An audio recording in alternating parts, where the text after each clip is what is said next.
Welcome everybody back to the A Show. And yes, we are the Kings of Pro Wrestling podcast. I'm of course Meelz, and I am here not with Justin today. Justin is in Virginia. He went back home for family related reasons. So he's not here this week. Um Shout out to the people in Justin's life who are graduating and he made time to fly across the country to be there. But that doesn't mean I'm alone. Even though I've legitimately contemplated doing this episode alone. No offense to the guests, obviously, but more so like, can I do a full episode by myself just talking? It's always been something that I'm too afraid to do, but I still have always wanted to do. But nonetheless, I'm not here alone because I had to bring back someone who I'm familiar with, my brethren, my people. If you listen to the Lookout on RNC Radio, if you listen to that podcast, you'll know his voice. But today he's making his very first appearance on the A Show, his A Show debut.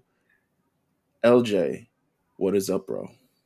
As someone who did a podcast by himself, talking to himself, I feel you would have done a really great job doing this by yourself. But nonetheless, I kind of feel like I would have, but I wanted you to be here, obviously. Yes, I appreciate it. I'm happy to make my A Show debut. The A Show means so much to me. Right, so right. I'm really happy to be here. The impetus of this is because you send me texts. And I'm like, this nigga doesn't watch shit. And then you'll send me a text like you're watching NXT, you're watching SmackDown, you're watching some random shit. And I'm just like, bro, I can't believe you're actually like watching. Because I feel like you have so much better things to do, to be honest with you. Man,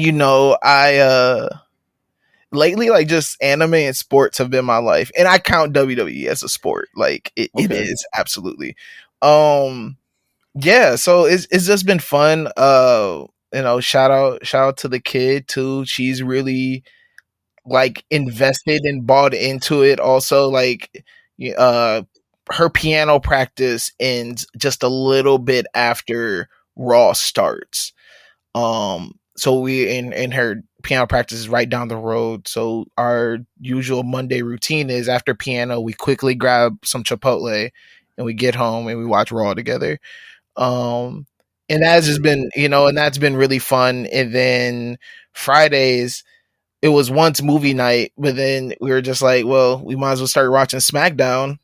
And, it's just one of those things where it became a real bonding thing. Now, sometimes she will, if it's not an exciting episode, she will go leave and just, I'm going to go play with my toys or something for a little bit. Is she inspired? Is she interested in any of the characters on screen? Because I used to watch with my niece back when she was a kid before. And it was like briefly when she was a kid. And it's not even like years 5 through 7. It's like she watched for like 4 weeks because I watched it. And then she just kind of gave up. So is there anybody that like jumps out the screen at her that she's like, oh, I like this person, or oh, I hate this person? She really loves Bianca Belair. Okay. All right. Really, really loves her. To be honest, she doesn't even like, we'll watch together, but she really doesn't get invested until they're women wrestlers. Okay. Like, she's like, that's part of the that's what we're doing. That's what they're doing. You know what I'm saying? Like, she, like, she'll see the guys, like, she's cool, like, she thinks Roman Reigns is a dickhead. But no, like, she really gets invested when like the women wrestling are on. It doesn't matter, stars, mid card, it doesn't matter. I think something for her, it just does something for her, and my kid, she likes to wrestle and play with me, but I think seeing it on TV and seeing like women do it really gets her going. She obviously, when Nia Jax started coming back and whatnot, she started to like her a lot. Okay. So that's been cool to see. But yeah, man, it's been fun. Like I said, I'll always shoot you a random text about a random thing during one of these shows. So it's fun, man, to get back to watching it and enjoying it again. My niece used to like, She liked Sasha Banks. She liked Paige. She did not like Asuka at all. She thought Asuka was very like kind of frightening, kind of doing too much, which is wild because I love Asuka and I keep telling her I love Asuka, but she's like, yeah, I don't really see it for Asuka. Who else did she like? I don't even know. Daniel Bryan at some point she really really liked because he did the yes chant. So this was like back in the day, but she watched it. Now she Well, just yeah, she knows I saw, yeah. watched it. No, but And that's a good Daniel Bryan to love. I mean, that's a real worker right. right there. And now my niece, who is 15, yes, she's 15 years old. Fuck. Um, Now her shit is murder mysteries on Netflix, which I feel like is a woman's rite of passage for every teenage girl of like scary, murdery, gory. She's watched the what's my man's name? Who not actually my man's. And of course it would be an episode without police sirens. It's the same thing that happens on Lookout. Yeah, definitely. That's how you know the show officially started. What's my guy's name? He used to eat people. Oh, Hannibal Lecter? Jeffrey Dahmer. No, Jeffrey Jeffrey Dahmer. Dahmer. She's Oh. watched that shit like 8 times. Like she's locked in. She watches every prison fucking show that's on there. I think there was a prison reality show she watches on Netflix. Mad shit. She's just a weird. But I don't know. Who am I to judge, right? I watch wrestling and anime and shit like that. She tried to get into anime once because boys were into anime, and then she quickly fell off. She tried to get into My Hero. She made it to like episode 3, and then she was like, "No, all right, cool." But she also listens to the Lookout, so it's weird. Like she'll listen to my podcast. That's end of the day, that's all we ask for. That's the support and love that we ask for. This is true. This is true. I don't know if I want 15-year-olds listening to podcasts, but she also listens on the other side of the door as I'm doing the podcast as well. So she knows, like she's not here now because she's in school, but she knows of when I'm doing it and then what I'm tuning in and then all this other shit like that. Not quite with the A show, but nonetheless, I'm glad to have you here. This is great for you. You from the great state of Minnesota. You guys are getting a SummerSlam pretty soon. Yes, very excited for that. 2-day SummerSlam too. So y'all getting like SummerSlam Deluxe. Y'all getting WrestleMania SummerSlam. Yeah. Now, no, I think it'll be a great turnout. And two, I think that we lost Mania over some bullshit. Y'all lost WrestleMania because it's fucking cold. We lost Mania because we were in a big dispute with Lyft and Uber. Okay. And Lyft and Uber were going to be, potentially banned from the Twin Cities, because y'all can go Google everything up. I'm pretty sure it had to do with like driver wages though. And so essentially we're about to lose that. It was looking very close, and it's like, why will we bring one of the biggest sporting events, the biggest live event here, and people can't even Uber or Lyft to the stadium? So we end up losing that, and then probably a month or two after, they cut a deal with Uber and Lyft, and they're able to stay. And so yeah, but getting SummerSlam, a 2-night SummerSlam too, as a consolation prize, I'll take it. Yeah, man. Listen, 2026. Come on, man. Gives us more of a reason to live. You know what I'm saying? Like, a little bit. Listen, I don't know why I think of that shit. I'd be like, sometimes you do be on your listen. Sometimes you be on your 11th reason. And you kind of like, a new episode of this is coming out. Let me fucking stick around for this shit. Like it gives you, like you said, it gives you some things to look forward to. Nah, absolutely. Of course, Jamal and I host a Lookout, which is an anime podcast. And I know familiar, a lot of these people who listen to it don't watch anime. They're like, icky. Trust me, anime is amazing. Our podcast is amazing. It's weird. I feel that wrestling and anime intersect so much though. It really kind of does, like in a weird way, these character arcs and all these other things, especially more so now. With that said, if you guys love this episode, the Lookout will be back on, let me make sure I get the date right, June 17th. We are starting our Summer at Kame House series. So we will be back. We will be rocking. We're doing One Piece. We're doing the Water 7 saga. If you're familiar with One Piece, it's literally probably the biggest anime of the last 2 years, according to actual metrics. Like actual metrics of people, especially on Netflix. Netflix was like this. The One Piece fucking live action thing was one of the biggest things on Netflix last year, which surprised the fuck out of me.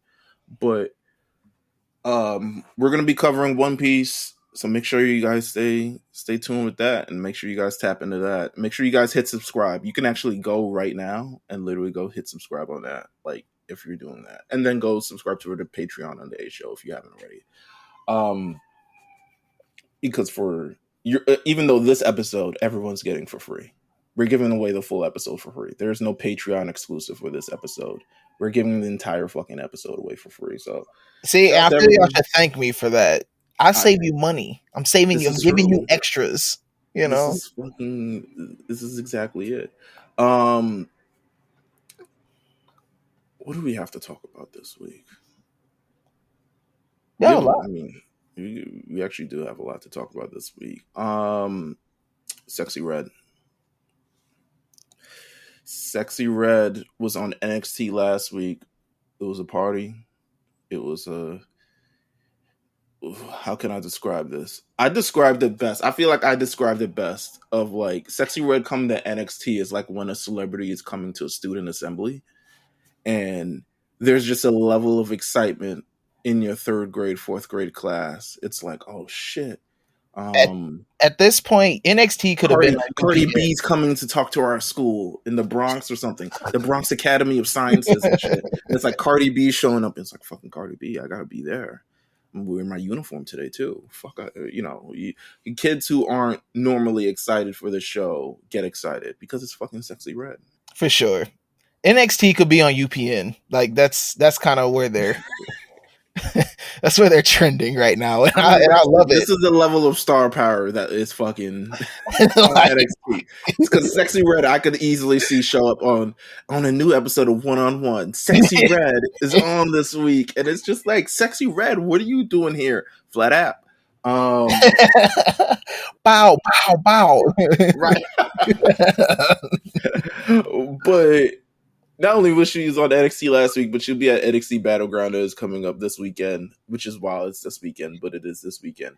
It's great, man. She's entertaining. She's lovable. Like, why wouldn't you want to have her, a part of these things? And she seems like genuinely, like she's into it. Like she's buying into it. Right. Easily, though, I feel like we all expected. So I'm trying to figure out, first of all, Booker T was wilding the entire time. He was about to have a heart attack in his chair. I was like, yo, if he is about to die. I know he had to sleep on the couch after that performance. He absolutely had to. Like, he was, hold on, let me see. Let me see if I can pull up a clip. What are we gonna see here? What are we gonna see? Is she gonna do it? Is she gonna do it? Whoa. Shake it real fast. Shake it real fast. Get a little more. Oh, yes. That was Booker T. The entire fucking episode. It's like Booker T had seen twerking for the first fucking time. Oh my god! It's like I'm telling you, that pause was him legit. Him catching his breath. Like, I know it. Like, he had to. Oh, she's shaking it fast. The ad-libs is nuts. No, I'm glad because I feel like when they announced Sexy Red for NXT, I was like, this could go one of two ways. Either Sexy Red is just as she was this week, and I'm glad they kept all the accents on Sexy Red. Like, let her twerk. Like, it's fucking Sexy Red. Like, we don't normally do twerking. I mean, you kind of do now. Now that what's her girl's name? Lola Vice is on NXT. She's twerking every week. She's like a fucking an emote. The way she just randomly just starts twerking from time to time. But the Sexy Red appearance is fire. I don't know what else to say. Like, it was good. You know what I'm saying? No, it was. Once again, it was fun. It was everything that you kind of wanted it to be. They, like you said before, they allowed her to just continue to be herself. But she was still very professional about it. She went out there, handled her business, did her thing. it wasn't nothing too extreme. Like she seemed genuinely enjoying like the atmosphere and being there. The crowd bought into it. Like everyone really bought into this. And I think that's what made it like feel as special as it did, or feel just as welcoming as it did, because everyone just kind of bought into, okay, hey, Sexy Red is here. We're gonna let her do her thing, and we're gonna join in the party with her. How do you feel about the clip where Shawn Michaels is like, come here to daddy, sugar? Hey man, you can't listen. One thing my stepdad used to tell me all the time is that you never lose your jump shot. That's crazy. Nah, yeah, he was still on very much. You know what's crazy? What I came across, to remind of the jump shot shit, I came across a TikTok clip last week because they show me like random wrestling shit on TikTok, and it was Sonny interviewing Shawn Michaels, and the caption said Shawn Michaels getting interviewed by Sonny while he has her in the mandible claw, and I was just like, wow, cool. He's been a wild boy for a long time. Yeah. I mean, Shango's still gonna be Sean. You know what I'm saying? He's got an eye for talent, is what they say. You know what I'm saying? He's got his explore page is undefeated. Is Yeah, that's my favorite running joke about Shawn Michaels. His explore page is nothing but IG baddies. Yeah, pretty much athletic IG baddies. Yeah, you know what I'm saying? nothing but athletic IG, nothing but fitness influencers, and yeah, for sure. With that said, NXT Battleground this weekend, it's coming up. I'm gonna quickly talk about the card real quick, but you can listen to definitely them talk about the card this week on the War Report. Yeah, it's this weekend. Okay, just making sure. Okay, so we got a pretty fun card already. I'm assuming a Trick. They don't really need to add the Trick Williams match to it because I feel like this card is stacked enough, to be real with you. And I wouldn't be mad if one of the women main evented the show. It would just be a little bit different. Would it be Trick Williams versus Ethan Page? I would assume so. Do you think that? I mean, I guess we're gonna have an episode this week before the event, but do you think just popping up and attacking warrants? You know what? We're just gonna throw this on the, like, no build up, really, no like full storyline to it. Just he pulled up, he attacks Trick Williams, and they're just like, you know what? Let's throw it on the card. I feel like, yeah, to be real with you, like, I'm gonna keep it a buck. They might do that. They might not do that. But it seems like one thing Trick Williams needs is opponents, and actual like capable opponents. And there's been a large outflux of things. I mean, Ilya's gone, Bron's gone, Melo's gone from NXT. The men's side of things in NXT isn't as fruitful as the women's side. Women actually, currently as it stands, women have more matches on this card than the men do, which is insane. It's unheard of for any like wrestling event, to be real with you. But I feel like they can add a Trick Williams Ethan Page match if they really want to do like a cool debut kind of vibe. Now Ethan Page coming in and immediately losing would be insane, but just part of the gig, my guy. You know what I'm saying? You new here. You know what I'm saying? All ego Ethan Page. With that said, this card looks fucking fire. They're going to be emanating from the UFC Apex, which is not a very... I'm interested to see how this is going to look coming from the UFC Apex. Now, I know WWE gets they do their shit. They do their thing thizzle with the fucking production. How they're turning this UFC studio into a full-blown wrestling thing, I'm interested in seeing it. And not to mention, they're going to have an actual kind of UFC kind of style fight on it. So we'll see how this goes. It'll be fun, man. I think it'll be exciting. I'm ready for UFC and WWE to start. I wouldn't see any like major WWE talent going to UFC to fight because I feel there's a little bit more on the line. But it'll be nice for them to start getting some UFC talent in the WWE. You know, get a couple guys there and there. It'll be fun. Yeah, no, I feel you. Historically, it has been fun. I agree. So if there's anyone bold enough to step away from their legitimate fighting career to join wrestling, it's always been somewhat moderately fruitful for people, so I'm not mad at it at all. NXT Battleground, the card as stands currently: Nathan Frazier and Axiom versus the OC, Luke Gallows and Carl Anderson. Luke Gallows and Carl Anderson are the old dudes still in high school who are like, it kind of reminded me of Bulk and Skull, if we're gonna keep it a buck. But old dudes still in high school trying to teach the young kids that they still kind of like got it. However, Nathan Frazier and Axiom are the fucking fastest tag team that I've ever seen in my life. So God knows how this match is going to go, but I assume it goes well. This is legitimately the highest profile match that Luke Gallows and Carl Anderson have had in years. Like, facts. I expect nothing from them. I don't really. They're not really on my radar, but they're here nonetheless. They're reliable workers, and that's all you could really ask for. Yeah, true. Yeah, I guess. Yeah, no, you're right. Triple threat match for the NXT North American Championship. Obafemi defends against Wesley and Joe Coffey. We are not fans of Gallus in the A Show Discord, by the way. We kind of hate Gallus. But I'm not going to dispute that Joe Coffey is a solid worker. But he's also in a triple threat match with Wesley and Obafemi. This is Obafemi's second triple threat defense in a row. He's really taking on all fucking challengers. I'm interested to see how this is going to go. I'm assuming Obafemi wins. But I like Wesley's comeback story and Joe Coffey. I hate Gallus. So that's kind of all I got to say about that. Any thoughts on this match or nah? Yeah. I think Obi's cool too. I'm just not. I haven't been completely sold on him yet. Okay, all right, I feel you. Next matchup, this might be the match that does it. It's definitely gonna be the sleeper match. Next matchup is the NXT Underground match: Shayna Baszler versus Lola Vice. Shayna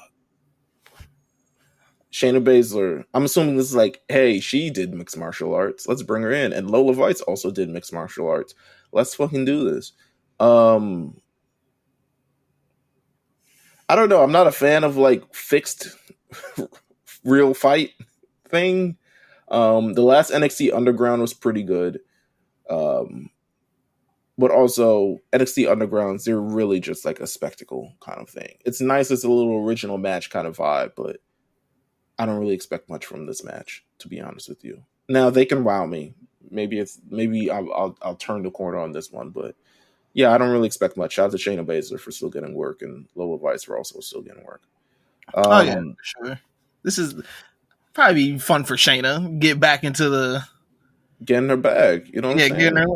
Getting her little bag there. She did Bloodsport a couple months ago. Maybe this is her bag. Next match is the ladder match for the inaugural NXT Women's North American Championship. The people have clamored. People say, yo, we need a mid-card women's championship. Don't give me that tag title bullshit. I'm happy that they're doing it because we really do. Women need a mid-card title for so long. Yeah, nah. I mean, because like the tag like even the tag titles, as long as they've run, how many legit like women tag teams have we seen? Like legit ones, not just we're gonna throw these two together then let them have their run. It's not right. I feel it hasn't been many. No, not really, but nonetheless, I feel like this is way better than whatever the hell they would do originally. With that said, it's going to be Sol Ruka versus Lash Legend versus Fallon Henley versus Jada Parker versus Michin versus Kaylani. And this is like, they got all the stars in this one. I feel like all of them have been solid on NXT TV. Now, who wins it?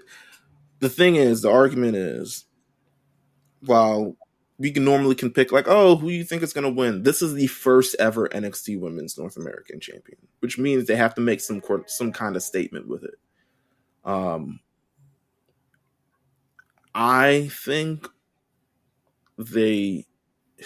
gosh, it's interesting who's going to win this. I don't know who's going to win this. I know Michin is not going to win this, just off process of elimination.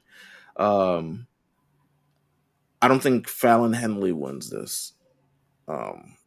even though she's got a new character. Jada Parker, while it would be amazing, and we stand as the Jada Parker fan club over here. Yes, for sure. I don't think she's going to win. So it's between Lash, Sol and Kalani Jordan. Lash would be good. I think Lash or Kalani. Those are my two. I low-key feel like Sol or Kalani. Like, Sol is fucking amazing. And I feel like they want to do something really, really good with her because she's like an incredible, like, out of this world athlete. But Kalani Jordan's really, really good and really spunky, and I'm gonna go with Sol Ruka. It is what it is. I'm assuming Sol Ruka will be the inaugural champion from here on out. I think she can have great defenses. I think she can carry the kind of title. I think she's kind of like, if you want to establish a mid-card division, start with Sol Ruka. I don't think the three that you said, I don't think you can go Kalani. Yeah, or Kalani, to be honest with you. Kalani can do it too, but I don't know if Kalani can carry. Carrying a title means also making your opponent really, really look good, and I'm not sure they're all there yet. But I think Sol Ruka can carry this. And then on what I'll presume is the main event at this point, it's Roxanne Perez versus TNA Knockouts champion Jordynne Grace. This came out of nowhere, seemingly last week, where Jordynne Grace made an appearance on NXT, which really, really shocked the world. I'm assuming Roxanne Perez wins this. With this, I'm looking forward to this match. Like, I think this should main event the show. Even if Trick Williams and All Ego Ethan Page are on this show, I think this should main event the show. This is fucking fire. No, that's gonna be a fun match to watch, definitely. I like the contrast in styles too. I think it will just be some good hard hitting action right there. I agree. Let's see what else we got here. So that's NXT Battleground. It'll be coming this weekend. So make sure you guys tune into the War Report this week if you want your predictions on that show. And then they also talk about AEW and stuff like that. We don't actually... Oh, we do have AEW news. I'm about to say, we don't have AEW news this week. We actually kind of do. But next bit of news on our No Holds Barred run right here. It's contract season. A lot of contracts are being reported coming up. A lot of contracts are being reported, need to be renewed. A lot of contracts are basically up. As of last week, Friday, Becky Lynch had not signed a new contract with WWE to our knowledge, or to the knowledge of Dirt Sheets. And she is a free agent, which means she works for no company. Becky Lynch, here's my thing with this, right? There's no doubt in my mind. People are using the word free agent loosely. There's no doubt in my mind she's not signing to AEW. Like, it would be insane if she signed to AEW. I mean, do you really see her leaving the dub? Her family's here. Her career is here. The bread is here. You know what I'm saying? Like, what? Like, I don't know. Like, for me... People watch the show. For me, it's just like you said. I think obviously we have seen superstars who have left, and people, we've seen it before. People are like, they'll never leave, and they end up leaving. But for Becky, it's like business wise, leaving. That doesn't sound like a sound business decision in my mind. Nah, not at all. You have too many of your eggs completely in this basket to go start fresh somewhere else. That doesn't sound, that doesn't sound plausible. But right, yeah, I don't know. I don't think.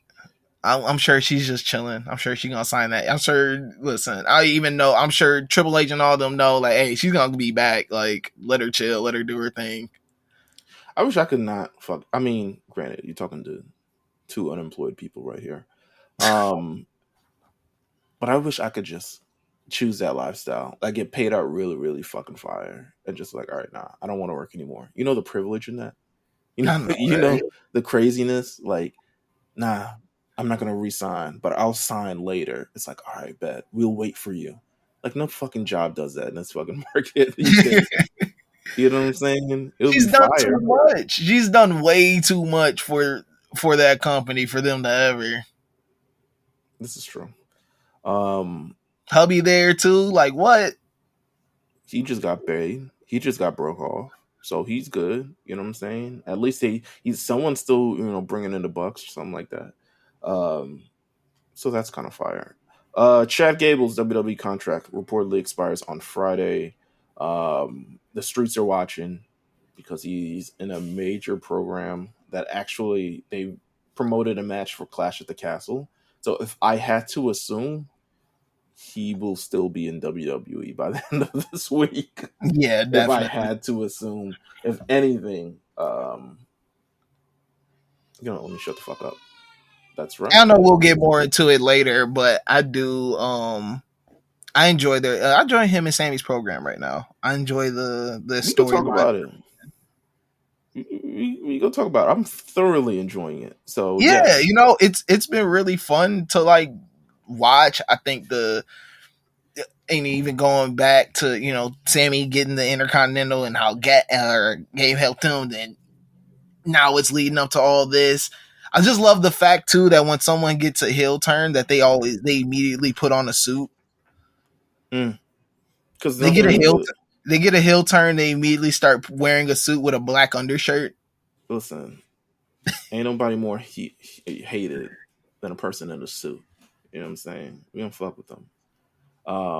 With that said, another contract which was reported, Ricochet, who's also featured quite frequently on these shows nowadays, which we will talk about in quite a bit. His contract was reported to be coming up this summer. Listen, there's a lot of talk about Ricochet just because I think last week Will Ospreay made a comment in the news essentially like, I can't believe how they're using Ricochet, bro. Like, he's one of the best in the world and he should be treated as such, come over to AEW or Elite. We'll have some banger matches, bro. And, people were like, yeah, Ricochet should be in All Elite Wrestling. This is another case of like his wife is there. he's got like it's interesting with Ricochet. I feel like if he did go to AEW, he could become a world champion there. But you would have to like who over there. And I'm not gonna talk like completely down on AEW for the simple fact that I just don't watch the product. I don't care for the product. I'll do that for you. Don't worry about it. Yeah. Okay. So if any hate comes in, but is who over there at AEW is a bigger name than Ricochet right now? Is there five? I'll say, is there 5 people over there that has a bigger name than Ricochet? Household name. Household names? There are no household names in AEW. Okay. So, there is not a name in a household. There's barely households that have the fucking shit on at this point. But no, I think with Ricochet, people have always cited like, oh, it's promos is why he's really not kind of a star. I think he's exceptional at the role that he plays on this card. If he went to AEW, I think he would become AEW champion, but I feel like I've seen so many people have very fleeting success in AEW and it hasn't really amounted to anything, and I feel like that would happen to him.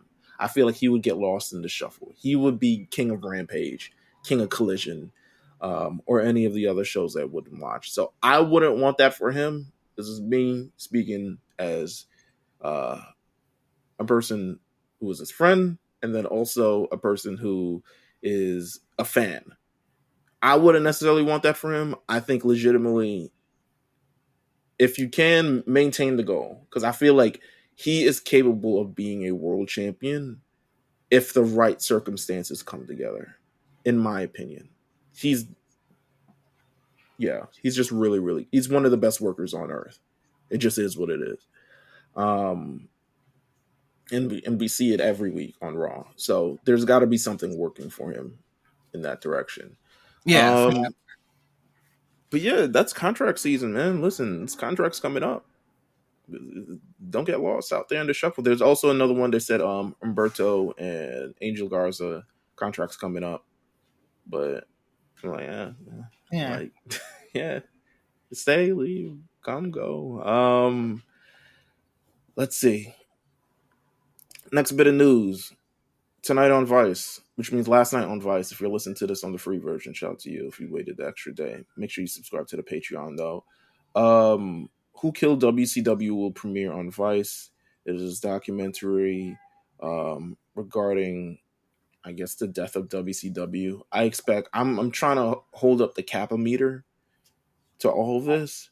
Oh Because man, the lies that will be told. it's gonna be huge, bro. First of all, Legendary. it's executive produced by Dwayne "The Rock" Johnson, the Come biggest on. capper on earth. What?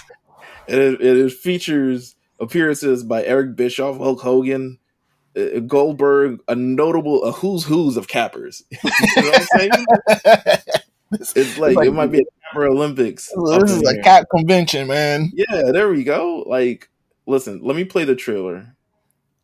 Let me see. So we see how this sounds. I'm gonna play the trailer for a bit. Producers Dwayne "The Rock" Johnson and Danny Garcia, and the creators of Dark Side of the Ring. We've paid the price to be the best. The legacy of WCW is iconic. When it went out of business, it was the end of that era. WCW was on top. A company that rose to become the phoenix of professional wrestling. Then it burned to the ground. Egos, egos, egos. Betrayal. I have my suspicions. Greed. It was like a pool of sharks. Disaster. I was invading their world. You're going to hell just for that. He made it not advertiser friendly. A 4-part must-see event. Idiots everywhere. It's just mind-boggling. I don't believe in the number of coincidences that surround this entire situation. That's always going to be the million-dollar question. Who killed WCW? You want to hear?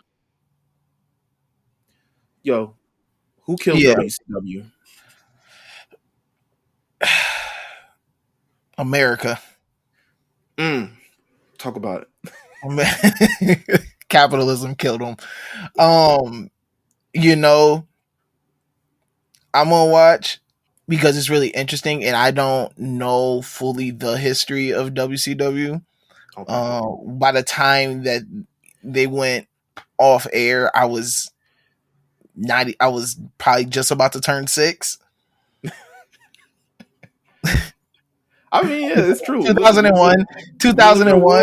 We live in a world where wrestling fans are fully grown people who have existed without WCW.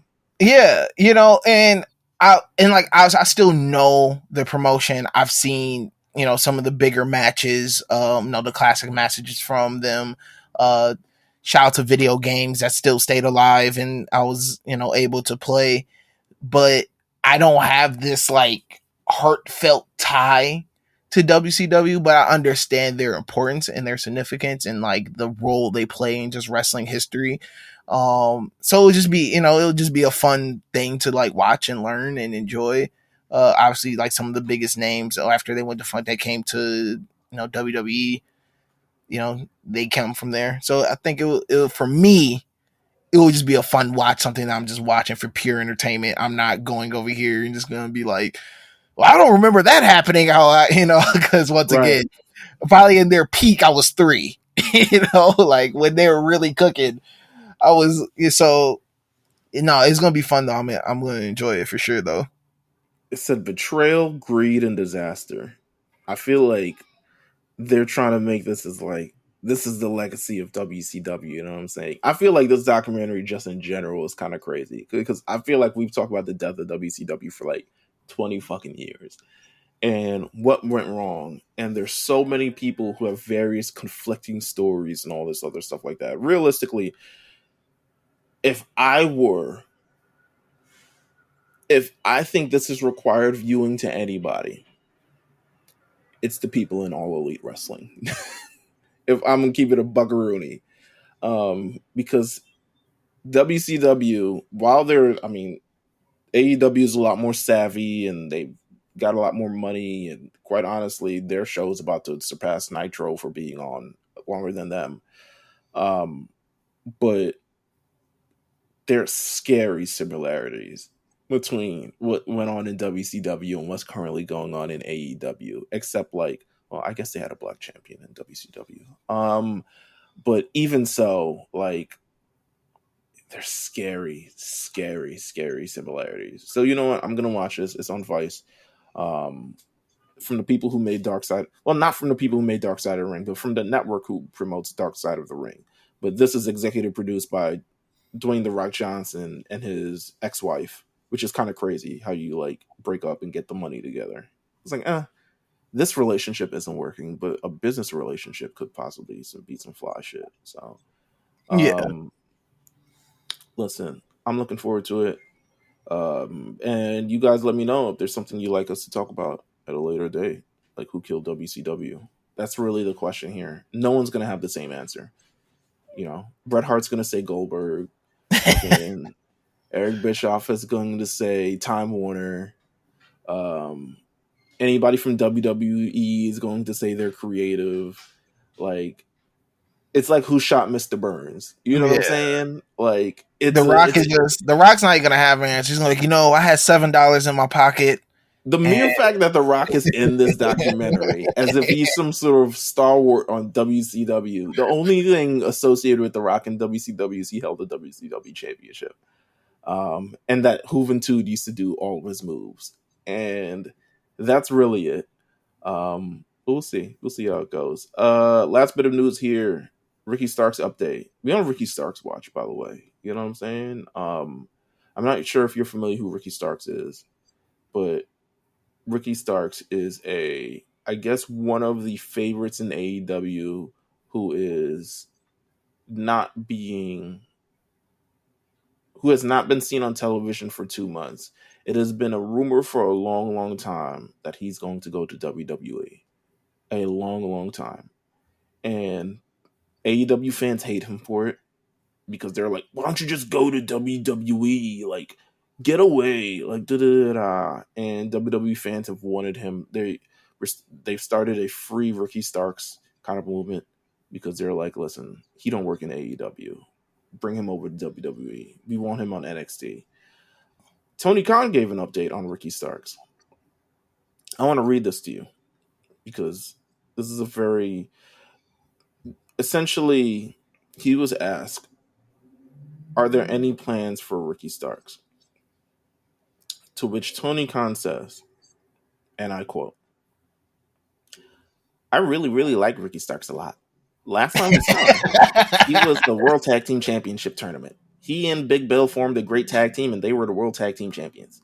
They had a great run, and it culminated with the last televised match of the legendary icon Sting. It was a huge thing at Ricky and Bill that their run culminated in such an important match, defending the World Tag Team Championships against one of Ricky's greatest rivals ever in AEW, Darby Allin.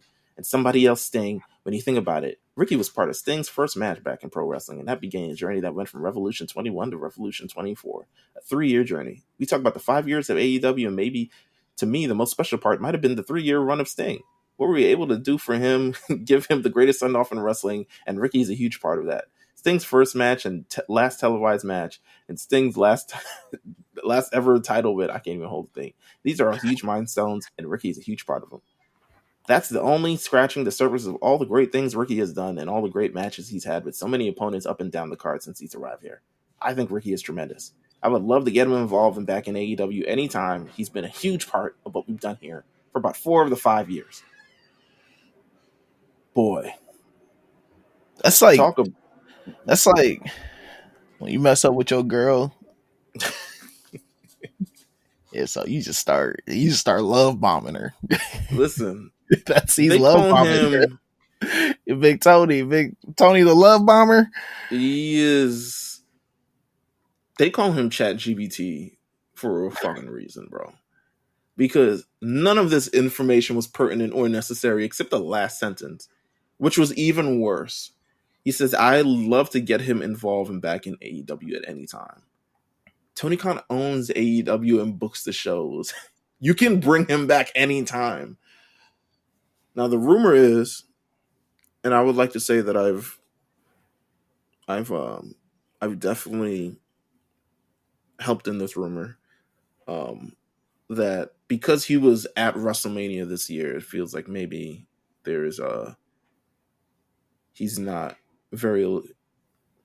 People didn't like that he was at WrestleMania so feverishly this year, but he was out there to support his man's Cody because Cody's his man's. You know what I'm saying? Was he like? Okay, there's two ways. Was he like there and chilling? Or was he like there and all up in the cameras and he taking wasn't all this up in the cameras, but someone caught a video of him at WrestleMania. Essentially, Okay, but he was And just there. He was there cooling though, like Yeah, he was supporting his chilling. fans. Yeah, like support. Okay. He was. There's a video of him. I'm gonna send you the video. There's a All right. video of him, just being there at WrestleMania, being happy for his friend who wins the world championship at WrestleMania, and he's losing his mind. Like he is going crazy. Look at him. He's hugging his mans. He's going crazy. He's like, I don't know if they thought like, yes, that's what he wants him to be. He's like, yes, Cody's AEW champion. I mean, WWE champion. Maybe it could be me one day. I don't think so. Oh yeah. Look, he in a box too. He's cool. He's You know, I was sitting there thinking he was maybe on the floor. He was next to Meek Mill or something. Get up. Get up. Nah. I thought he was on the floor next to Baby and Meek. Nah, he in the box. He cooling. He just cheering on his buddy. Niggas mad. Niggas mad, like, man. Yo, I can't believe you would willingly go to WrestleMania. Haters, bro. I can't say anything about it. Listen, shout out to Ricky Starks. Free Ricky. Bring him WWE. We got all ego Ethan Page, but we really want Ricky Starks. Keep it a buck with you. We have no idea when Ricky's contract comes to an end. We have no idea when the next time you'll see him in AEW. But the mere fact that his own boss who books the company was like, we'd really like to have him back and feature him on TV. It's like, then fucking do it. It doesn't make any sense to me. That's the end of the No Holds Barred of this. Let's get into the shows. The shows this week. We're going to start off with SmackDown. SmackDown was great. It was to me. I mean, I don't know. It was. I wouldn't say great, but it was fun. It was enjoyable. It was. Yo, have you heard? This is random as hell. Have you heard the Cash Cobain song "Grippy"? Yes. Have you heard J. Cole's verse on it? It sounds like his verse is like a respected adult in your life, like kind of crosses the line with you in the conversation that they're having. And you're like, wow, like this is really uncomfortable because I have a lot of respect for you. And I don't ever want to hear you talk like this ever again. It's like J. Cole's verse is like you come across your substitute teacher's music Instagram page and you find out how he really talks. Like, damn, he's a substitute teacher, but you're really an artist, and this is the shit he rapping about. Mr. Cole, we gonna get you. There was a lot of things going on SmackDown. That was a weird aside, but nonetheless, I just had to. It came up in my YouTube algorithm. SmackDown this week, interesting show. It's the fallout from kind of King and Queen of the Ring. We start off the show with none other than Nia Jax, who's Queen of the Ring in this situation, and we get a giant schmaz with Bayley, Chelsea Green, and Piper Niven. First of all, what are your thoughts about Nia Jax being Queen of the Ring?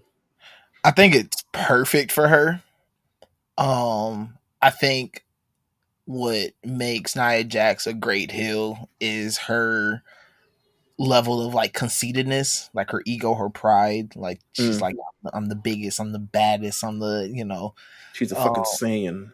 You know what I'm saying? Like she's Samoan, really. The Samoans she's Samoan. Are the Saiyans. The Samoans are the Saiyans, like that. And I think her winning the Queen of the Ring, and like I think it just adds to that. Yeah. which I think is just perfect for her character. I think like her just like my shit don't sting. I can't be touched. I'm bigger than all y'all. I'm beat all y'all up. Like, what can y'all really do to me? Type thing. And I think just her having this crown just fits her character. Like it just works for her. She has a guaranteed title match against Bayley at SummerSlam. But until then, it looks like Bayley. I mean, it looks like all the Scottish people are coming on this Clash of the Castle show coming up pretty soon. The Big Scots. Yeah, Big Scots. The Scots. No Kid Cudi and Travis Scott. Yeah. But God, that was a horrible song. You barely forgot about remember it, didn't you? I don't remember it, but God, I remember not liking it. That was a bad song. Meet the Scots. Meet the Scots was kind of crazy. Yeah. But that would have been a fire song days before Rodeo era. Let me see. Could this be the theme for fucking... Will this ever be the theme for Clash at the Castle? I'm going to try to play it, but I'm also going to speed it up kind of as well because they're going to clip it if we don't. Let's see. The Scots. Oh, hold on.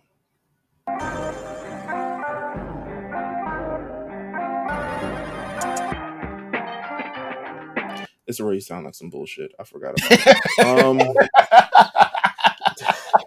It already sounded... I was like, nah. Oh my god, it's such a bad song. Fiend. Playboy Cardi Fiend is fucking the soundtrack for WrestleMania promos this year, so you never know what fucking could happen. I like that Bayley has this matchup. Essentially, she has two opponents kind of plotted out for her. She has the big bad, which is Nia Jax at SummerSlam. But to get through the big bad, she's got to get through another big bad in her own right, Piper Niven, who is mean. She is dominating. She is enforcing. And she has Chelsea Green in her corner. So I'm assuming that's already locked up for Clash at the Castle, which is coming at the end of next weekend. I'm looking forward to that as well. Bayley versus Piper Niven should be really, really good. Bayley's a top-tier worker. Piper Niven's a top-tier worker. I like the fact that they're even giving Piper Niven a championship match because, yeah, people... I don't know if... It's not necessarily that people sleep on Piper. I think generally she hasn't been put in positions to have a lot of opportunities. I think her last title match was against Becky at a Royal Rumble a couple years ago.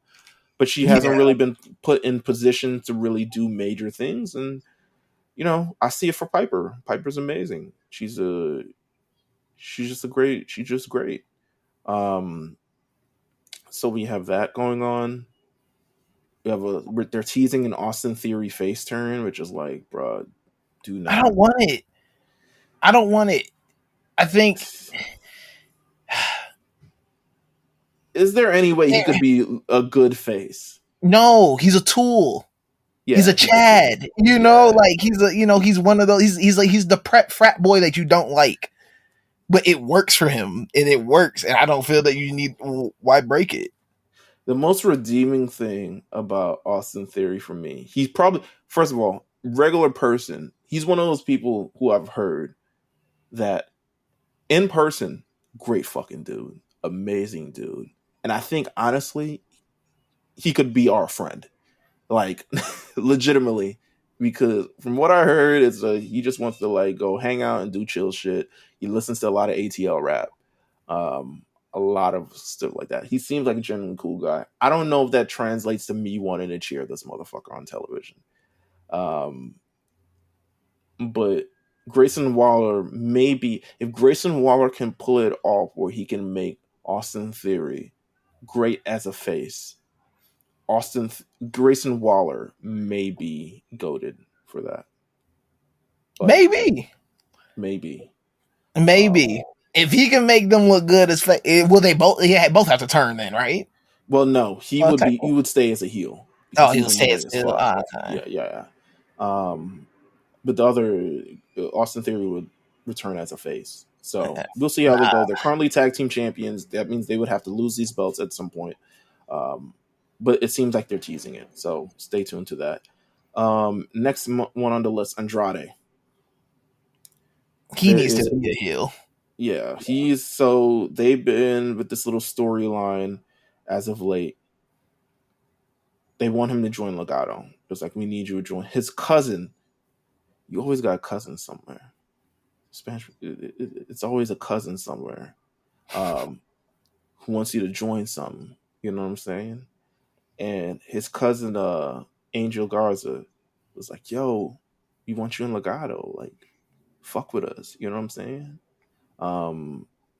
We know you beat our ass at WrestleMania, but we're willing to look over that because we need more fly people in Legado. And he's like, "Nah, it's not for me." So he goes out and he beats up Apollo Crews.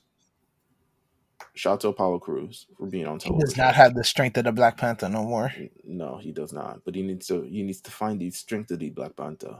He do immediately. Very, very, very quickly. Like, can he be Nigerian again? Like, please. I feel that they should make him another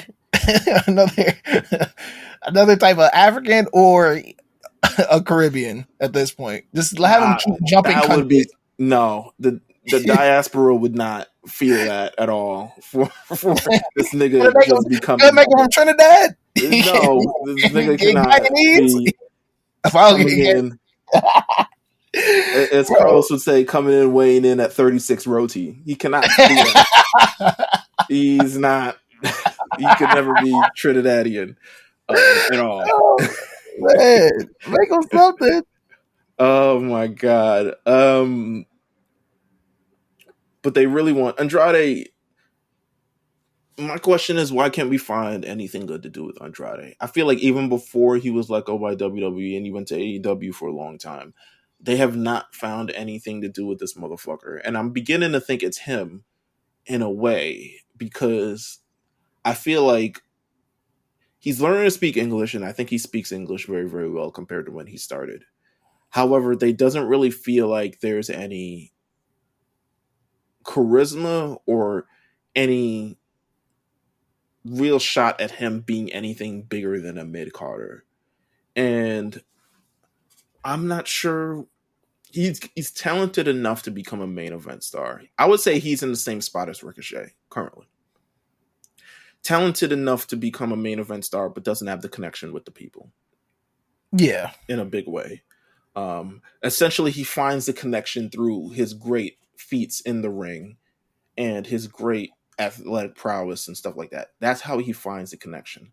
But ultimately, there's no like, we're not going to see him cut a promo in the ring. We're not going to see him do that. So it's something with the connection with the crowd that got Andrade, but they also got to have Spanish people stop feuding with each other on the show as well. Yeah, because that's not doing anything now. Yeah. Like, it's becoming redundant, and then also too, it feels that there's no end prize. There's no ending goal here. It's just like, we gonna just be forever. Like, yeah, bro. Which is fine. I understand. Listen, I know a few people and know a few situations like that, but this ain't WWE. Yeah. It's just like, sometimes it be forever, bro. Sometimes it really does be forever. Next thing up, you got Kevin Owens' war against the Bloodline. We get a Paul Heyman master. How have you felt about this new Bloodline, by the way? They're fucking hilarious. Because I feel like that's not what they want to be. But go ahead. They're fucking hilarious. I have been trying in my head to think of the anime comparison for this group. Oh, it's the fucking... You know the Pride Troopers from Dragon Ball Super? Yeah. Like, that's how they feel for me. But also, all right, let's find another one. What's an anime equivalent for the Bloodline currently? I can't think of it, because it's like your leader is out and you've been appointed the new leader, and they've just gone rogue. And they've just gone, and it's really hard to think it's tough, but listen, they've got the thing of Paul Heyman. Paul Heyman came in and he cut an amazing promo. I want to play part of it. as we do this show. So let's play part of Paul Heyman's promo. Excuse to take you out, and that's bad for WWE. I like you in WWE. They love you in WWE.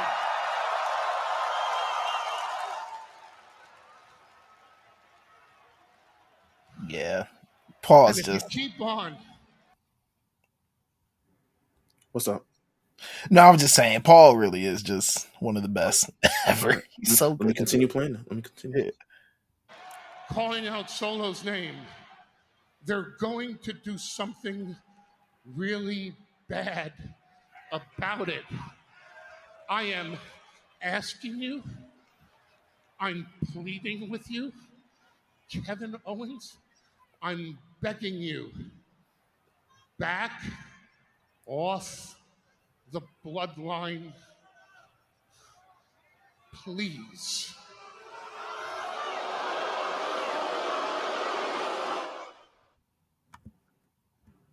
And then Kevin Owens said, "Shut up, nigga."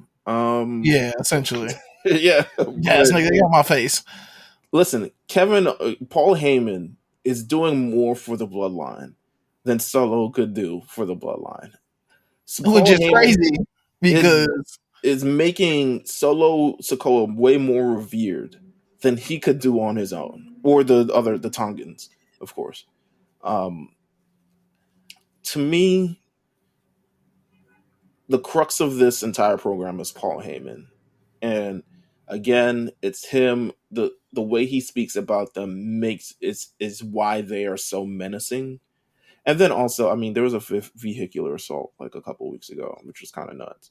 But Kevin Owens, who's been in this long fight with the bloodline for years and years and years and years and years, and he's never won any of these shits, but he's been in this long fight with them, is going to continue to fight them. It's kind of crazy, but what do you think? What do you think of this program so far? What do you think of Heyman's promo, and what are you just kind of feeling on this? Nah, Heyman on the mic is like Michael Jordan playing basketball, where it's just like you just know that you're made to do this. Yeah, like everything, the stars just align for you to do this thing and to be great at this thing, and that's what it feels like anytime Paul Heyman grabs a microphone and has to cut a promo or has to do anything, because it's just you're in awe. I think that this, like the storyline, just the bloodline and everything that's happening, especially with Roman gone, this keeps them relevant and keeps them still like feared in the locker room, like because they're going around, they're just brutalizing everybody and beating everyone up, and it's just like, hey, listen, but when Roman gets back, everything's gonna be in line and in check for him, and like that, their goal is to make sure that when Roman comes back, that SmackDowns is his for the taking. I think that there's many different ways they can go with it too when Roman comes back. But yeah, I think I like what they're doing right now with them. I like this feud with KO because KO is really KO and Randy Orton. Once Randy Orton's back, I assume it'll be back in full gear. But yeah, I like what they're doing here. The Bloodline, Tama Tonga, Tongaloa had their debut tag team match against the Street Profits this week. They obviously get the win. It'll be intriguing. I wasn't really impressed with any of the things they did, but honestly, I mean, they just like Tongan Bashams at this point. But we'll see how this moves forward with everything. And then, of course, we have the final segment on SmackDown. AJ Styles in his what do you call it? Powder blue? Is this a powder blue right here? Powder blue. Oh, that's the pastels. Listen, we learned a valuable lesson with AJ Styles, and we learned a valuable lesson about trusting niggas that wear pastel jackets. Listen, you don't trust a nigga that wears a pastel jacket. It's always them. He came out feigning a retirement, and we saw this from a mile away. We all did. It's like, oh, they're pulling the Mark Henry right here. They're doing I asked myself, I was like, is this gentrification? Is this what this means? Essentially, a little bit. Is this when Justin Bieber did "Sorry" and it was that Afrobeat fucking thing, you know? Not too late to say I'm sorry. This was a good way to reignite this feud because AJ Styles lost pretty definitively at Backlash France a couple of months ago. He's been vying for a title shot for the last couple of weeks, but he couldn't find a way how to get one, essentially. He was told he had to go to the back of the line. And now he did this thing and he managed to push himself to the front of the line. I completely feel it. I fuck with it. It was a great ending to SmackDown, great heelish moment of SmackDown. Mark Henry gave it his praise. He said it was his favorite part of the show, obviously, because you follow the same beats, follow the same patterns. It was literally like maybe even shot for shot similar to fucking the Mark Henry John Cena moment that happened over a decade ago. I was a big fan of this closing segment. Just for an end to a means and getting to it in an original kind of way. What say you? I liked it. You know, they pulled a classic. I agree. Yeah. Listen, listen. Sometimes you just gotta go back to the fastball. No, I feel you. Sometimes you gotta go back to it. It's cool. It gives Cody something to do. Gives AJ something to do. Like who's Cody and AJ's baseball equivalents, by the way? Cody and AJ's baseball equivalents? Yeah. Shit.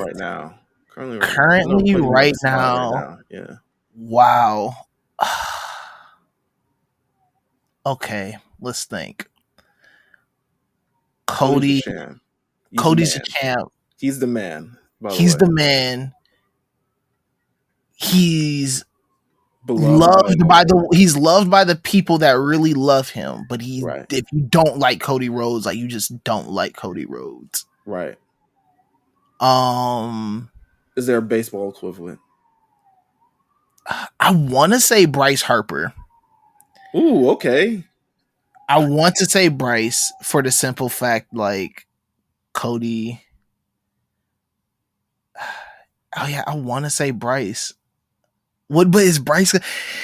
Yeah, because Bryce is polarizing. People who love Bryce Harper love Bryce Harper. The people that hate him hate him. He's an exciting player, passionate, kind of tooly. And I think Cody gives off that same vibe. He could be a tool. I mean, shoot, he has an American flag symbol neck tattoo. This is true. I feel Bryce Harper is very pro-America also. Yeah, I gotta go. Yeah, I might. That's what I think I might go with.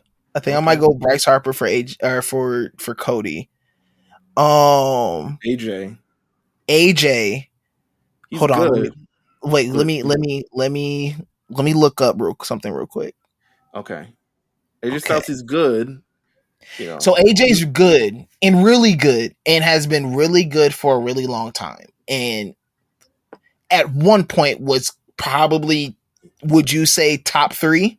Of course. In the Fed, right? Yeah. Okay. So you say he had a moment where he's really was like top 3 in the Fed. Easily. He might have a year. He might have had a whole year. That's what I'm saying. Like had a whole year being probably one of the best, but he is never consistent. Like he's consistently been really good.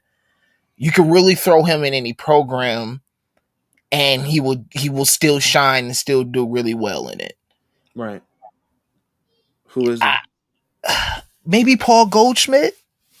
Oh, okay. Maybe Paul Goldschmidt from the Cardinals. I will give AJ Styles. I know. You know what? This will be a very fun conversation. Goddamn, why is his name slipping my mind right now? Who he play for? No, not who he play for. I'll get back to it. It'll come back to me. I'll say it later. Okay. All right. Just had to know. Listen, baseball fans, I've been betting on baseball lately. I have no other basketball to bet on, so these names are familiar, by the way. Yes. Yeah, but I'll give him Paulie Goldschmidt. Paul Goldschmidt obviously he was really great. Great for the Diamondbacks when he played there. I don't think he won an MVP there, but he did win one with the Cardinals. Yeah, Paul Goldschmidt. I'll say Paul Goldschmidt is, just consistently just been a really good baseball player. I love it. I love to hear it.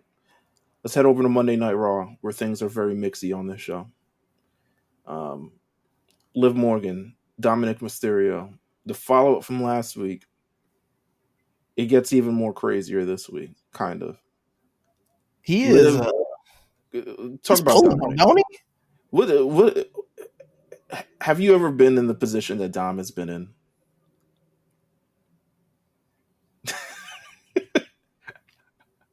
Should I move on? Me acting like Dom has ruined many relationships. So have you ever? Let me say this. His life is he's in the Confessions album right now. He is. What would you do? Well, you know what? Let me stop asking what you would do. Because I'm trying to find a way to keep them both. Right. Liv, it's interesting, right? She's very, very mixy. She's very she's in it, but she's not really in it for the right reasons. But also, who cares about the reasons, right? Yeah, for sure. Forget she's Liv. He's like, fuck it, whatever, bro. Okay, my bad. Going back to what I was saying before, that would have been a fun conversation with Chris Novak. Sorry, Chris. Your name blanked my mind for 2 seconds. But yes, comparing baseball players to WWE wrestlers, that would be a very fun topic for Chris. So I love it. Shout out to Novak. Shout out to Novak, man. Really great guy, really knowledgeable guy too. This living Dominic Mysterio leads to very much a lot of awkward moments on Raw. Every time Dominic is on screen, essentially Liv is not too far behind, even to the point where Braun Strowman almost threatened his life, and Liv had to come out and save him. People are wondering, people are speculating, Dom, what's going on here? You have a mommy back home. There's a lot of things going on. Rhea has been silent. You know what I'm saying? It's just nice. But Liv has not been silent. Did you see the thing where she liked all his videos and pictures on Instagram? Oh, yeah. I like the game she's playing. It's a dangerous game to play. I like the game she's playing. It's a dangerous game to this play. This is blue boxy. It's a little blue boxy. Shout out to, if you're into manga, blue boxy. No, this is way more dangerous than fucking blue box. Yeah, no, I mean, Rhea's life is on the line. Yeah, comes back. It is not the same thing. I like that they're incorporating this. I like that there's a little bit of mixiness in this. Liv, I think the only thing I have, Liv started the show with a promo. I think she needs to go. I think she needs more conviction, and she needs a much more commanding presence than she has right now. It's giving very, I'm this cute, quirky girl, but I think when you think of the Beckys, the Rheas, the Biancas, who have this commanding presence when they speak to be listened to. I don't think Liv Morgan completely has that as of yet. But this segment, I mean, it's doing numbers. 40 million people watched him kiss at the end of the show last week. So it got 40 million views across all social stuff. So they're doing something right. Yeah. No, I do agree with you though. I think that's the thing. I mean, even going back to what we were talking about when we were talking about the NXT card, for that North American Women's Championship, I think the biggest thing that makes a champion is their presence. Being able to kind of command a room, command a ring. You want eyes and attention on you. I think that's such an important part. I think when you're missing that or even lacking that a little bit, it's very noticeable. Right, because she has the X factor. She has the X factor. People love Liv. Yeah, but they like her just in general. So she has the it factor. She just can't command it as well as Yeah, Otis can you know, command it. So I'll give that as kind of like my real critique on the show. We had a banger of a match between Sheamus and Ludwig Kaiser. These European man, these European brothers. yeah, man. They're taking over basketball, taking over wrestling. You know what I'm saying? Man, listen, heavy hitters. Yeah, we can't have anything anymore. Yeah, American the American shit. way, the American dream. Europeans start taking over baseball yet? No, they never will. That's too American. Yeah, it's baseball is too. It's like baseball and football are too American. Yeah, I feel you. The basketball became too global. They can come over here and start hooping now. Tyler Perry presents American Alpha is what I'm calling this segment. They continued. It was a great segment last week, and they just continued it here. Let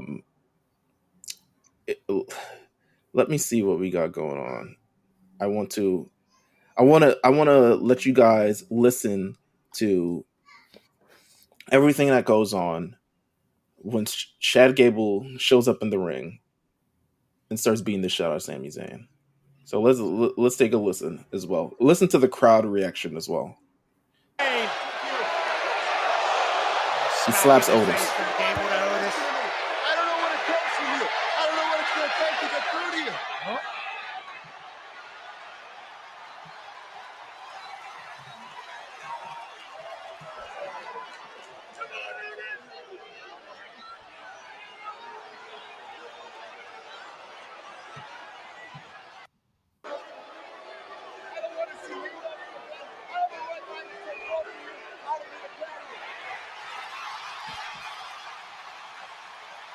The Otis pop sounded like 97 Stone Cold Steve Austin.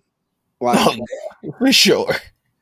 I was like, God damn, they doing it again. You know what I'm saying? Otis, I have a love-hate relationship with Otis. Meaning I love to hate Otis. You know what I'm saying? I think he's an oaf. I think he's an idiot. And this segment just proved it. Because the greatest trope in wrestling is you never see someone who hits you, but you always think it's the guy who actually didn't fucking hit you. And it is what it is. Chad Gable is manipulating. He is conniving. He's taking advantage of the situation. And this man has a one-on-one match with Sami Zayn for the Intercontinental Championship at Clash at the Castle.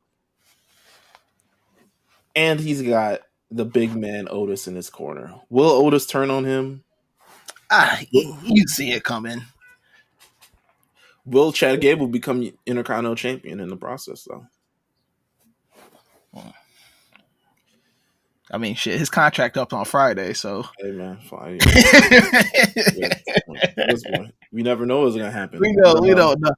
Do you want to see Chad Gable be Intercontinental Champion? I think he deserves to be Intercontinental Champion, but it seems like this Otis feud kind of is going to supersede whatever program he has with that belt. Like, this Otis program is pretty large, and no pun intended.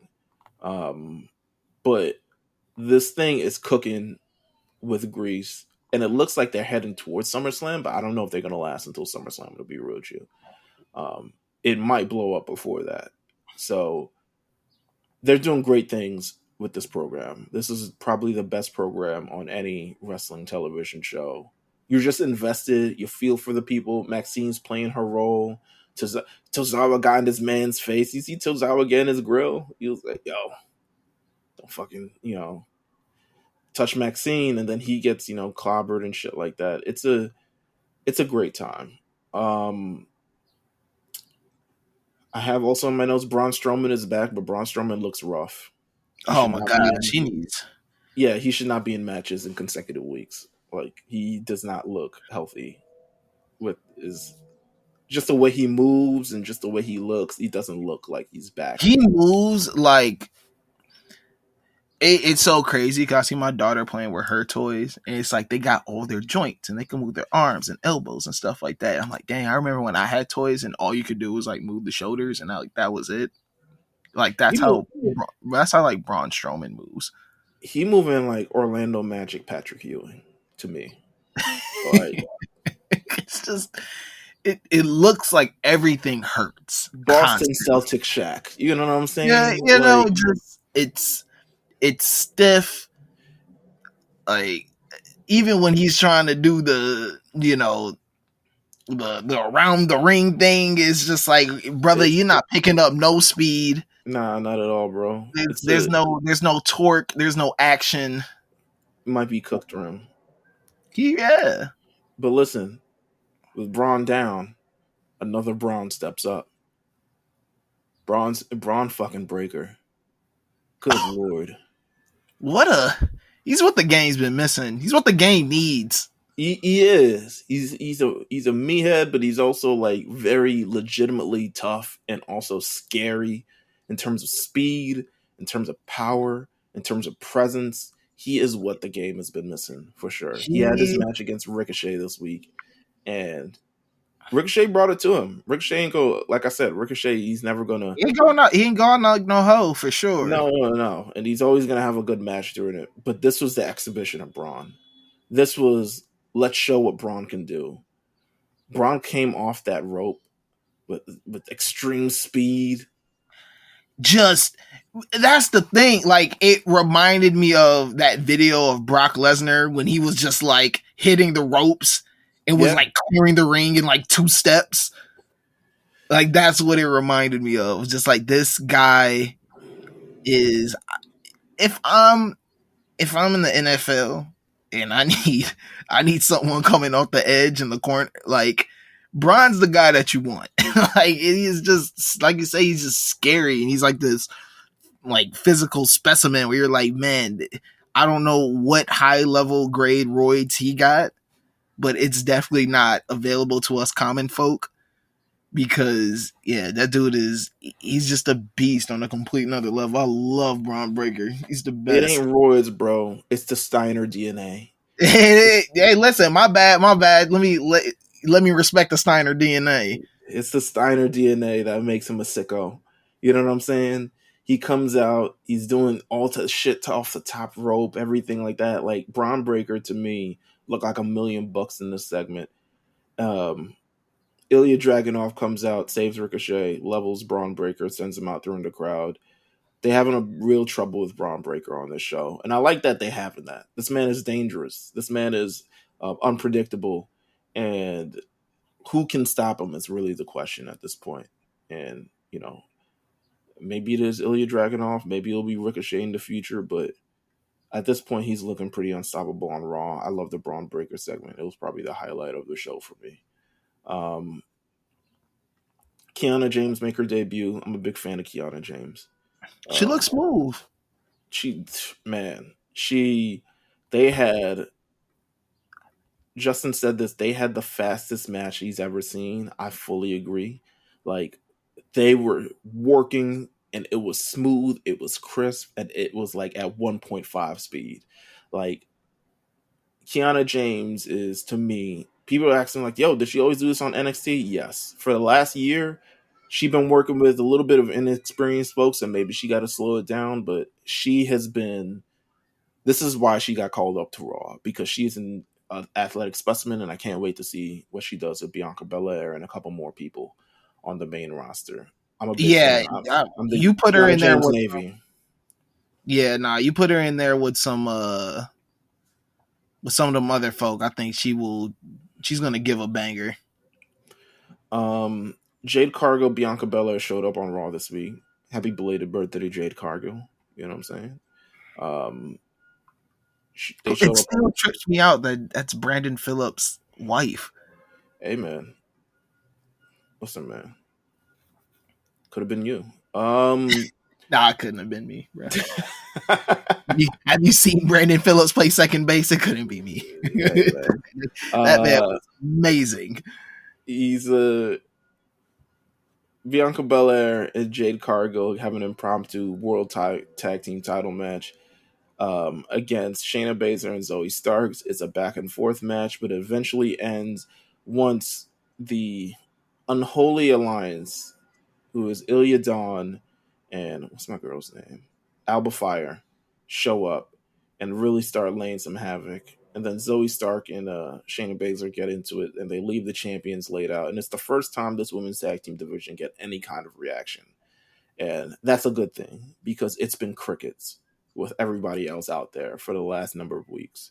So, first of all, shout out to Shayna Baszler, who's not only kicking ass on Raw, but also picked up the shift at NXT and is also kicking ass there.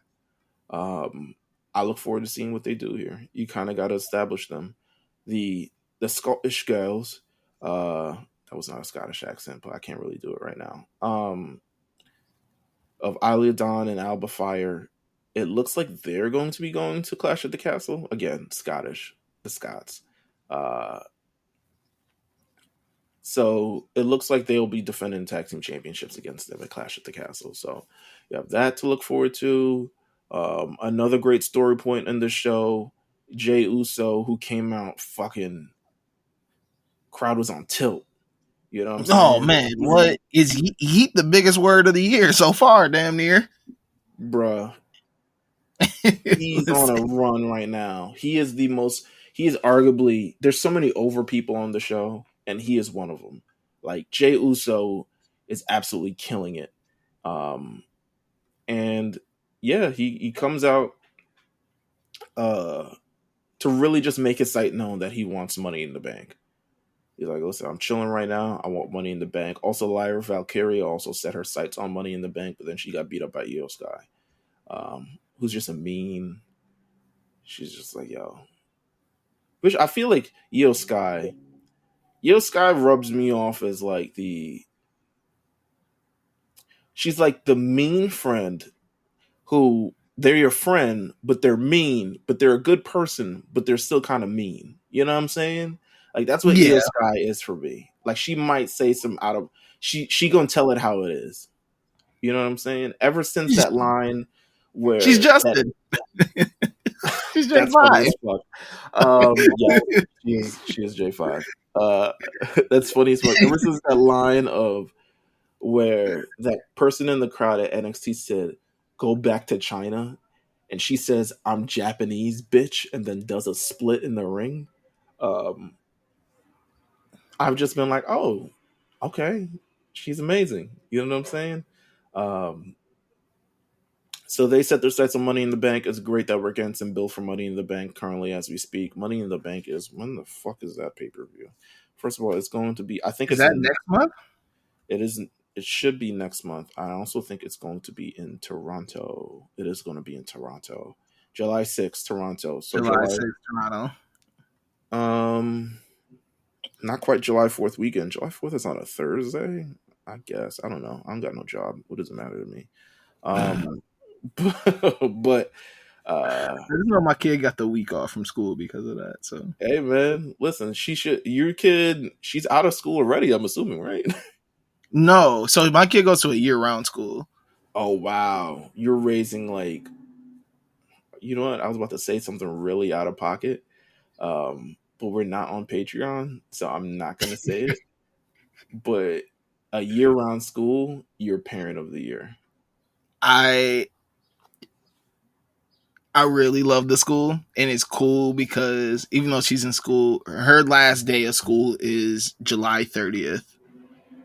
And then she gets all of August off, and then she goes back the day after Labor Day. That's when she'll start 3rd grade.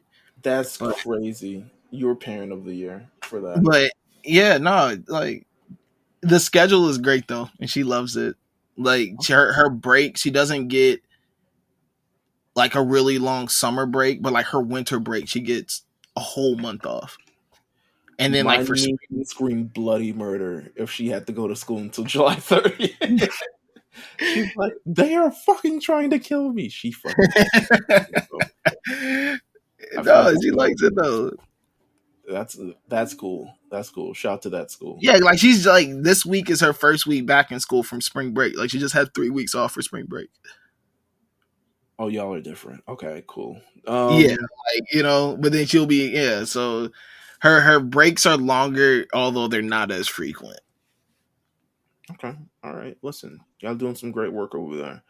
The main event, Damian Priest versus Rey Mysterio. A lot of people have been mistaking this. You're like, Damian Priest is not losing the title. The crazy thing is the argument that Damian Priest is not losing the title because the Puerto Rican Day Parade is coming, to me, is just one of the best excuses that I've ever seen in my life. That's great, and I'm on board with that complete theory. No, Fuck it. the unfortunate part is the Puerto Rican Day Parade is this weekend and not after Clash at the Castle. So he could very well still lose it. Shout out to the Puerto Rican Day Parade. Shout out to us, me going for the first time last year because of you. Oh, yes. We had a great time. It was hot. We got some great pictures, though. Yeah, it was amazing. So, yeah, Damian Priest has to remain champion for the Puerto Rican Day Parade is the best part of the show. He has a match against Rey Mysterio. They go pretty long with this match. It's pretty back and forth. Rey Mysterio knows how to work with these kind of large guys. Damian Priest is doing his work as well. He's doing his thing, Thizzle. Eventually, Damian Priest wins the match, gets jumped by Drew McIntyre. But then the Judgment Day show up, kind of even the odds for Damian Priest. And it is Drew McIntyre who's put through the table. So that's kind of how Raw goes off the air. This Drew McIntyre Damian Priest program, it doesn't really have a lot of legs. There are two heels going up against each other. But I'm looking forward to it. I'm not a fan of Lose McIntyre. Ooh, Lose McIntyre is crazy, by the way. Niggas been trying to name Ricochet Pinochet in our fucking Discord, and I'm not for it. I'm not for it at all. Nah, Lose McIntyre, man. Lose McIntyre is nuts, though. I'm not a fan of him. Sure. I understand why he's in the position that he's in. He's absolutely right there. But I agree with you. Didn't he lose? Did he lose in front of his wife in his whole country last year? Yeah. Clash at the Castle. Yeah, he lost. Yeah, he did. Right. To Roman Reigns, who great men have lost to Roman Reigns. I'm not even gonna hold that loss against him. No, I'm just saying. I was like, didn't he he's about to have his moment. I don't know. I'm not excited for him if he becomes champ. I'm not excited for Drew McIntyre run. Okay, all right, I respect. But I'm a hater, so it's okay. Hey, listen, CM Punk's a hater too, so maybe you're on the CM Punk bandwagon on this. Hey, listen, that's my guy. That is a generational hater right there. Yeah, listen, I feel you. That was the end of Raw. That's the end of the A show this week, man. Thank you for joining us, LJ, on this great show. Of course, if you want to hear us more hear us not only talk about wrestling, but also more importantly, talk about anime, you can listen to The Lookout on RSU Radio. We will be back in literally 2 weeks to start One Piece. So make sure you guys listen to us talk about that. You can also follow The A Show at The A Show RNC on Twitter, on Instagram, everywhere you go. Please follow. We got content coming up. We've been working. Shout out to the social team has been working. We got content coming. So make sure you guys tap into that. Follow us on Instagram. Twitter, Twitter is here and there. Twitter is not for us. So we're going to be more catered towards Instagram. So if you want to do that Instagram follow, please do. The episodes have started going up on YouTube as well. So make sure you guys subscribe to YouTube if you want the latest episodes of The A Show. I'm sure J5 will be back unless he's got some Virginia haters who want to see his downfall and who've been waiting to clip him for years. But other than that, thank you guys for tuning into The A Show. Make sure you guys follow The A Show, subscribe to The A Show, and have a great week, man. We'll see you guys next week. Take care.